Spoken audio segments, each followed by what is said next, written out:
Il-ftehim fit-tmexxija tal-OSCE wara bosta xhur u anke iż-żjara tal-Ministru tal-Affarijiet Barranin Russu Sergej Lavrov fl-ewwel pajjiż tal-Unjoni Ewropea mindu bdiet il-gwerra bejn ir-Russja u l-Ukrajna.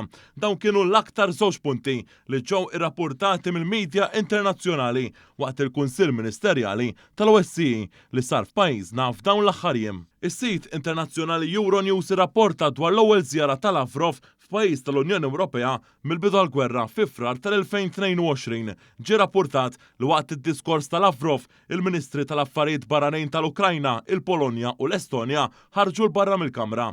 Intqal kif preżenti għal din il-konferenza kien hemm il-Ministru tal-Affarijiet Barranin Ukren Andri Sibija li sostna dwar id-dritt li għandu pajjiżu li jeżisti waqt li sejjaħ lil Lavrov bħala kriminal tal-gwerra. Ġie rapportat kif il-Ministru Russu Lavrov qal li hemm miżinformazzjoni dwar pajjiżu.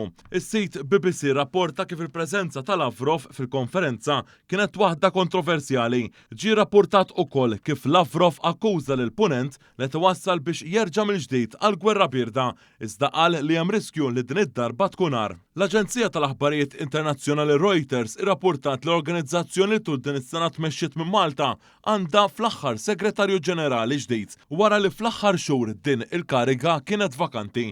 Fl-istess artiklu ġie spjegat kif l-organizzazzjoni twaffqet fil-perjodu tal-gwerra bierda.